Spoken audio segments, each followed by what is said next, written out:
the inflection point in my life that really got me on this journey was when I hit the weight of 278 pounds back when I was 51 years old. And I was not sure that I was ever going to be able to figure out how to get my weight and my body composition under control.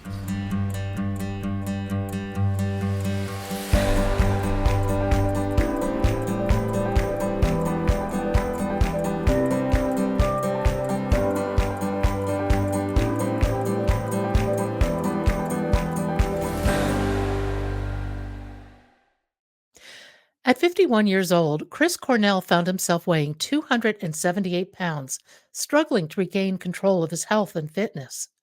Despite decades of trying various weight loss methods, nothing seemed to work. That was until he reached out to a doctor friend who recommended a book. This book was a catalyst Chris needed. But more than the diet, more than the book, it was the act of reaching out for help and receiving personalized advice that made a significant impact. Chris learned the importance of seeking guidance and the value of a supportive community. Chris now shares his wisdom and insights in his community on Twitter, where he's known as @BiggestComeback. Please welcome him to Bump in the Road. Chris, welcome to Bump in the Road. If you would, tell us your story. Oh, first of all, thank you for having me. I've enjoyed following you on Twitter and listening to many of your podcasts. Um, my own story really started um, back the inflection point in my life that really got me on this journey was when I hit the weight of 278 pounds um, back when I was 51 years old. And I was not sure that I was ever going to be able to figure out how to get my weight and my body composition under control. Um, and I had tried countless things for literally decades to try to regain my fitness. Um, and the the real point that changed my life was um, early in 2018 when I reached out, sort of out of desperation, to a doctor friend and asked him to just give me a recommendation for a book that maybe could help me find my way. And he took the time to recommend a book. The author was Gary Taubes, and the name of the book was Why We Get Fat. But it was partly the book itself, but the act of asking someone for help and then getting a response that was sort of customized for me um, really made a big impact. And um, it it caused me to start thinking about solving problems differently. And that book actually led me to a low carbohydrate diet, which resulted in me being able to lose 80 pounds of body fat sustainably. I've now kept that body fat off for 6 years. But the the idea that when you think you're stuck in a rut that you'll never be able to get out of, um, my previous way of dealing with this was to just try to do it all by myself. And I've learned that there's countless people out there that have gone through struggles that and solved struggles that are very similar to what you may be dealing with. Um, and it was that awareness that really changed everything. And over the last 6 years, I've applied some of those same principles to all different aspects of my life. And I've developed a following on Twitter that is now nearly 50,000 people. And I engage with a lot of these people and I try to help where I can, but I also constantly benefit from the ideas and problem solving that other people have already figured out before me.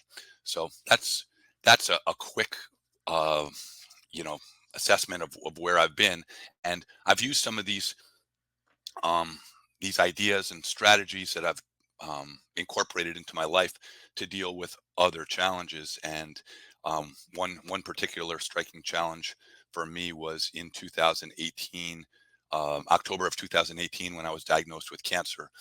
And I think that my ability to get through that struggle was greatly helped by what I had learned during the weight loss process, and I've been able to apply some of this to, you know, going from overweight and out of shape to running a marathon last year with my wife.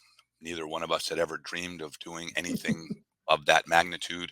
I'm about to turn 60 next week, and I lift weights 4 or 5 times a week, and I'm stronger than I was when I was 25. So what I see is a lot of people with a lot of untapped potential and frustration and inability to tackle these problems. And I think that if people adopt a mindset of learning, asking for help, and then truly listening to the advice. Sometimes you get bad advice, but you listen, you observe, you make changes, you trial and error things, especially when there's little risk. And that's that's where I'm at, and I'm enjoying my life now, um, more than I ever have. And I'm surrounded by people that are like similar mindset, and it's just a great place to be.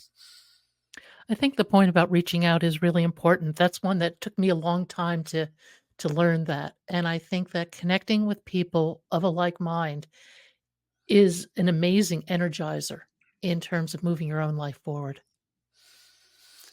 Yeah, and I've t- I've been very fortunate. I work in digital marketing and as a writer, and I've been able to use my job as a way to get access to some incredible people with incredible talents. I've written articles about Olympians, Division One athletes, world record holders, doctors, um, other practitioners, and just being able to tap into this.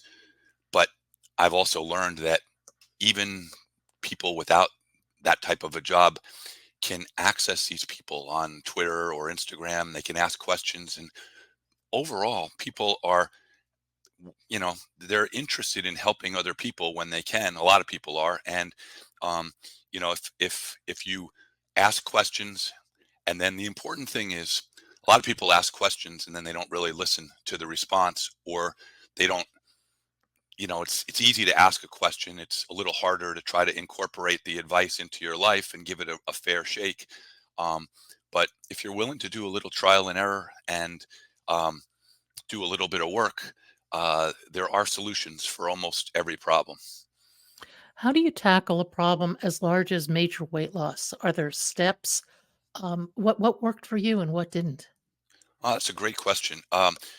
For one, um, I think there's um, I've learned that creating a set of rules, even if it's imperfect, and it almost always will be imperfect, but writing down a simple list of rules that you intend to follow is an incredibly helpful tool, because it provides you with an understanding of what you are committing to.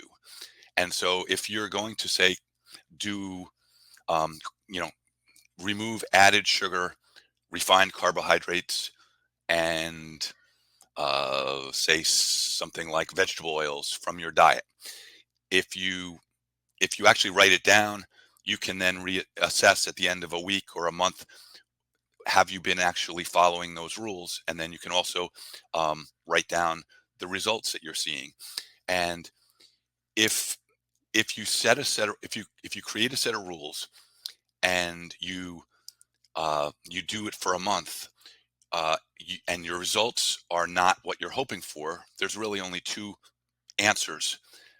One is you're not adhering to your rules, or two, your rules need to be adjusted. And so that was one principle. And then another very important principle for weight loss, in my mind, is figuring out the something called satiety, which is satiety is what keeps you from wanting to start your next meal. So if you eat foods that provide good satiety, and this is something that you might have to, there are foods that provide better satiety for most people than others. Um, and then there's foods that are very bad for satiety, like sugar and processed carbohydrates, things that just have you snacking all day long. And that's where I was when I weighed 278 pounds. Eat, I would stop at convenience stores and eat chips and soda and garbage all day long, and couldn't understand why I was always hungry. But when you remove those foods from your diet and you eat foods that provide good satiety, um, that goes a long way to um, avoiding the problem of having to rely on white knuckle willpower to get through. You know, restricting calories and using willpower is something that's very difficult to sustain for the long term. If you can understand satiety, um, and if you can figure out foods that provide excellent satiety for you, that that's very helpful. So it's really been those two things: the rules, which I share my rules frequently on Twitter, and they're one of the most popular things. Yeah, I get the most engagement out of that, or at least as much as just about anything. Um, and I don't share them to be considered advice for someone. Those are simply the rules that I've incorporated. Um, but they basically are six very simple rules, and um, I share them because people can, number one, see how simple it can be, and number two, it gives them ideas as to what they might consider for themselves. But this idea of self experimentation and figuring out what is actually working and documenting it over time has been extremely helpful to me.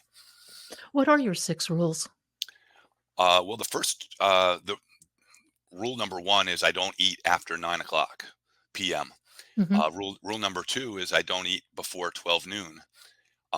Rule number three is I eliminate most added sugar, refined carbohydrates, and seed oils. Seed oils are like vegetable oils. Um, and then number four is I eat 200 grams of protein per day. And that really helps with satiety. And that number is not something that should be used for everyone. Weightlifting, body size, and some other factors would go into finding a good target for an individual. So a smaller person who doesn't lift weights would probably have a significantly lower protein target than I have. Um, the I think the fifth rule is I eat between 50 and 90 grams of carbohydrates total per day.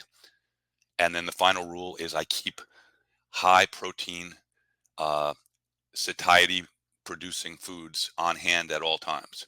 So I never leave myself in a situation where I have hunger and cravings, but I don't have a good source of food to solve the problem. That is one of the biggest problems that most people have is they find themselves like out at a party or something, and all there is bowls of chips or some other snack that's not particularly good for maintaining a healthy body weight. And even if you have a tremendous amount of willpower, it's a very tough spot to be in if you're hungry and battling cravings. So those are my six rules, and um, I adjust them. I adjust them as needed. I haven't had to adjust them too much over the last several years, um, but that's what I've done, and I think that I've actually helped people, um, usually just on a friendly volunteer basis. Helped people create rules of their own. I have an email that has about 1,600 subscribers, and I've shared my rules on my email.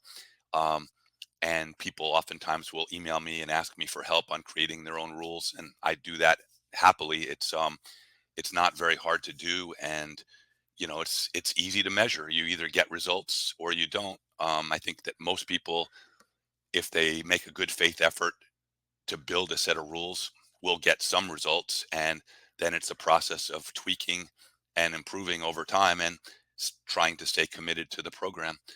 But when you realize the benefits that come out of healthy lifestyle changes, as in eating healthier foods, exercise, both resistance training and cardiovascular, even just something as simple as walking. The benefits that come out of that are so worthwhile, that for me, that's enough motivation to keep me going for hopefully a lifetime.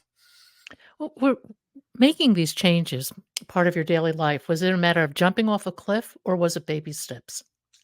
Um, well, I I did actually sort of jump off a small cliff with going low carb. I read some things in that book I mentioned that got me believing that this process would work, and that by eliminating um, sugar and refined carbs from my diet, that the process would become easier. I had faith in the process, and within 2 weeks of doing it, it started working, and I methodically lost 5 or 6 pounds a month until I had lost the entire amount of problematic body fat. Um, but since then, I've learned that baby steps are oftentimes a great way of making improvements in your life, especially as you get closer to what you consider your ideal. You don't have to make huge steps. You don't have to make imposing commitments. Um, just little things like recently, I've even after training for the marathon and running the Los Angeles Marathon last March, March of 2023 with my wife, which was, by the way, like a life changing thing for me. It was something that I never had dreamed of, and I'll never forget that experience. Um, but since the marathon, I've continued to run much lower amounts of miles. Um, but just recently, I started trying to get 10,000 steps a day, Mhm. every day. And that's actually like, a small step. Just going out for a walk after work with my wife. And I'm realizing that going for a walk with someone else who you enjoy talking with um, is not a punishment of exercise. It's an enjoyable social activity that you can do and improve your health while you're doing something fun. And that mentality, the idea of making these additional steps that you incorporate into your life as enjoyable or rewarding as possible, is something that I think some people overlook. Um, the idea that exercise is some sort of a punishment that you have to do to keep the weight off. When you view exercise that way, it's very hard to enjoy it.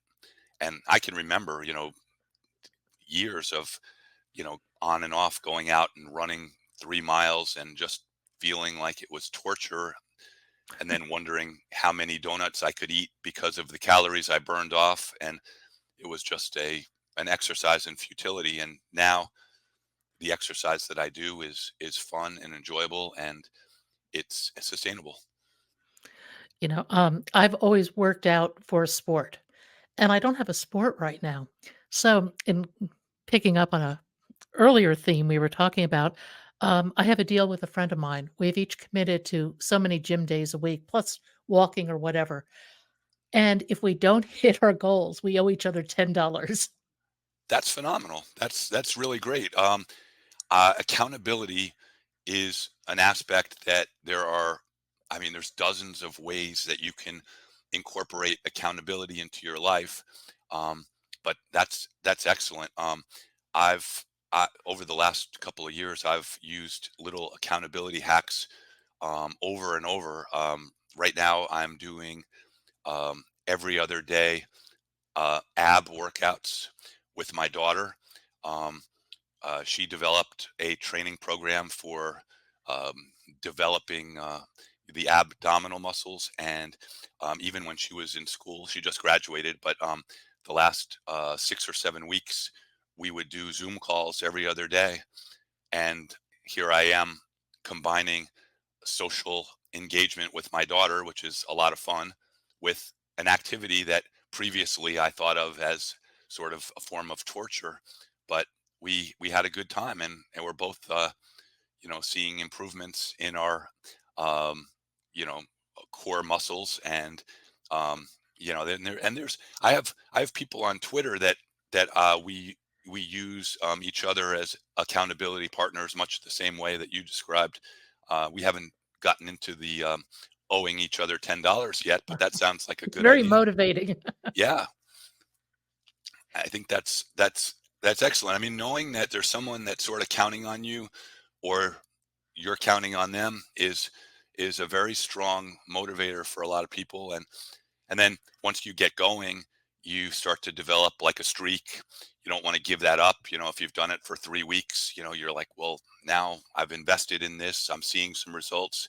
Why wouldn't I want to just keep this up? So yeah, I have little accountability hacks that I use for my weightlifting, for my running, um, and for all different activities.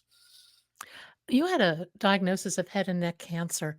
How did that impact your perspective? Well, your perspective on life and diet and health as well. Well, yeah. I mean, I had just I had just finished losing the weight, um, and it was about 2 months later that I was diagnosed. And I remember thinking, I was doing a lot of reflecting, and I didn't know how things were going to work out. And there was about a 2 week period where I actually was given some very bad news, where my wife and I both thought that I had that the cancer had metastasized to my chest, which there's really there's no solution. It's that would be terminal. And so I started thinking about you know uh, what it would be like to face the end. Um, and I started realizing that I wasn't really afraid of death as much as I was afraid of regrets that I would have from what I didn't do in my life. Um, and so I made some vows at that point. I didn't know what the outcome was going to be, but I vowed to never take another day for granted. Um, and I've definitely thought about that a lot over the years, and I never will. I mean, I get up and I look at a sunrise with the same marvel um, each and every time that I see it. And I am thankful for every day that I have, in a way that I probably was not. Um, I did not have that feeling when I was 51 or 52. It was more like just going through the motions. So it's definitely been a positive. Um, I got through the cancer, and I've now been, I guess they call it cancer free, for 5 years, and I'm in a survivorship program where I have to go like twice a year just to get checked up.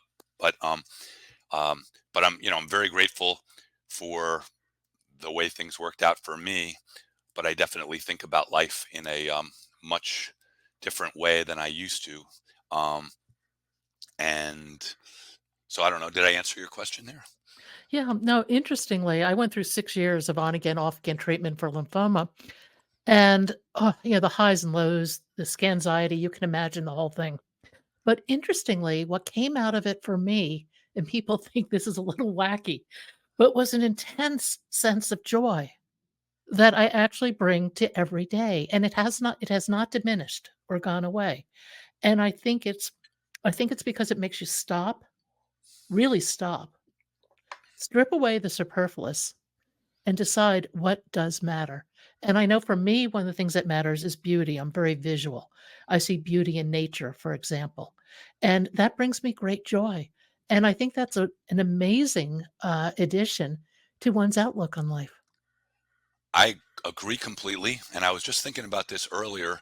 Um, I saw a post on Twitter that talked about the fact that we spend a lot of time worrying over things that are not really important, and how in 50 years, at least for someone my age, I'm not going to be around anymore. And um, like, it would be silly to waste too much time worrying about insignificant things. And it's a lot more important to experience joy and appreciate it, and share that with other people. Um, and so I've definitely adopted that into my mindset more and more. Um, One interesting thing I noticed, I am a lifelong photographer, and I used to take pictures with this idea that I could somehow save moments. Um, I think in my mind, I thought that I could save them forever by capturing them with my camera. And now I've noticed over the last 5 or 6 years that I spend a lot more time trying to actually enjoy the moment. I still take lots of pictures and share them, but I'm less concerned with what's going to happen to that image 12 years later, or 50 years later, because eventually it's all going to be dust. And I try to share and experience that joy that you talk about. Do you have any sort of meditative practices? um Probably not as much as I should. I My daughter does a lot of yoga, and she's gotten me involved in that a little bit. I sometimes will join her. Um, I would say, I do journal, which I think is a form of clearing my head, Yeah. and I try to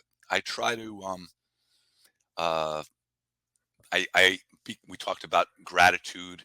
Um, I I try to account for the things that I'm grateful for. And so I guess that's about the extent of it at this point. But I think stopping and being grateful is incredibly important. Absolutely.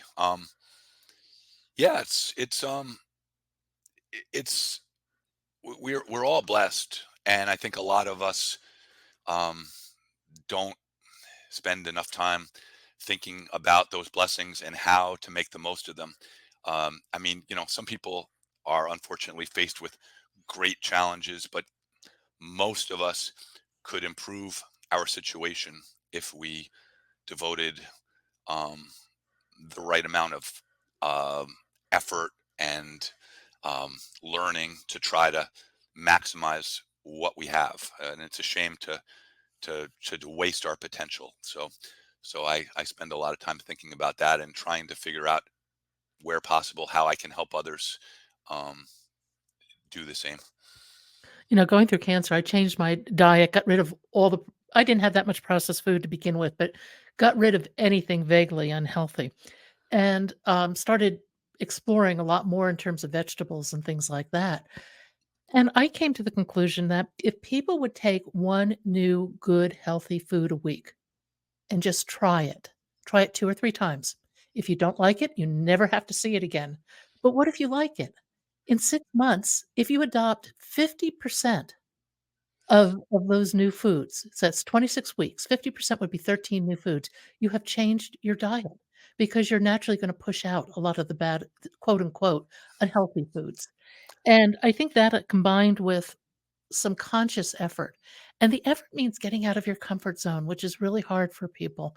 But I would argue that if you can get out of your comfort zone in just one tiny little way, one new vegetable, maybe a one new recipe, whatever, all of a sudden you're building a habit of being comfortable outside your comfort zone. And I think all of a sudden change becomes easier and easier. You make some great points there. The idea about foods and what we eat and what we are um, addicted to um, is huge. Um, I have noticed that when I cut sugar out of my diet, Mhm. not 100%, but um, most of the added sugar is no longer a part of my diet, your taste changes, Yes. and you start to appreciate things that you never appreciated before. And I'm thinking of things like onions and red peppers or green peppers, things or foods with maybe subtle tastes or spices that you never really noticed because they were overwhelmed with sugar and salt. Um, and there are a lot of foods I never had. Um, Say, Greek yogurt in my Mhm. life until I was 54 years old. And now I eat Greek yogurt almost every night. Um, the first time I tried Greek yogurt, I actually gagged a little bit. And it took me, I had heard about the potential benefits of plain Greek yogurt with some fruit. and it's excellent. It's got great amount of protein, and it's a good food. And I now find it to be something I look forward to. Um, if you can start to develop a taste for some of those foods, and so your idea about adding healthy foods to the diet one by one, it's something that can be done. And there's other foods that I've added as well. I've obviously gotten rid of the really bad processed foods, but I've added things like sardines, which Oh, that I was have a another. great sardine recipe. I'll have I, to shoot it over to you. I It's really good. I'd love to hear it, and I know there's a lot of people that I interact with that would love to see it as well. So I'd look forward to that. But sardines are, some people don't like them. I don't particularly love them, but I have no problem eating them anymore, and they're very healthy foods. High protein. There's just nothing in them that's bad, and if you can start to develop a liking for the foods that are good for you, then it's a win-win. Yeah, and I think that you actually start to, lose your craving for sugar. I have an almost no sugar diet like you. I call it no gratuitous sugar. If I'm going to have sugar, I'll do it consciously, but you know what? It doesn't make me feel good, and it makes me tired, the antithesis of what you would expect. So it's really remarkable the changes that you can create in your own body with just a little bit of awareness. Um, and I know it's not easy, for a lot of people. At one point, I went vegan and I felt great, but it wasn't the right move for me. I would open the refrigerator and all I could see was that there was nothing to eat and nothing I like to eat anyway. It just wasn't working. But your approach for me works very, very well. Low carb, real food, low glycemic index, that type of thing. And, boy, I would just urge everybody to experiment a little bit. You might be amazed at what you find. An apple will start tasting sweet. You Oh, won't look for absolutely. that piece of cake. Right now, I have some raspberries, blueberries, and a little bit of watermelon in the fridge. And so if I really have a sweet craving, a tiny cube of watermelon satisfies me. A few berries. Absolutely. I'm big on berries. And there's no doubt you can train your taste buds to work in your favor and not against you. And sugar is not your friend for most of us. If you could draw 3 or 4 pieces of wisdom out of your journey, what would you say to people? The most important thing, number one, is to not give up hope when you're faced with difficult struggles, especially ones that you can't individually come up with the answers to. Reach outside of yourself and ask for help. Um, be be a lifelong learner, um, and try to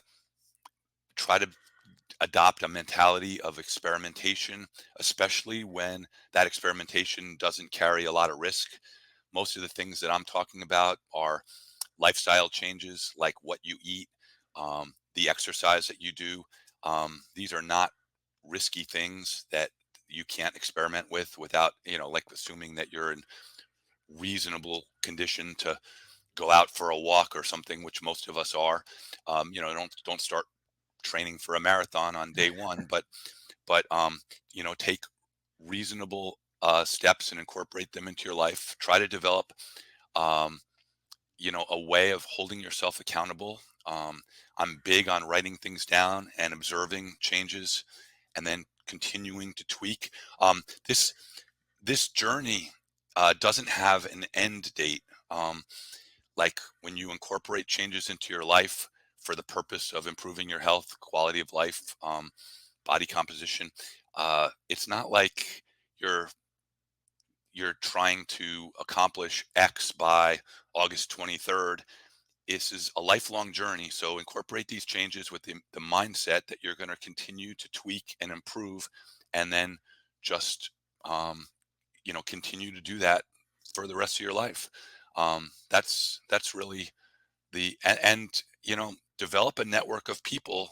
I personally use Twitter a lot. My handle on Twitter is biggest comeback. Um, but I know lots of people that have done similar things, um, on Facebook with Facebook groups or Instagram or various other things.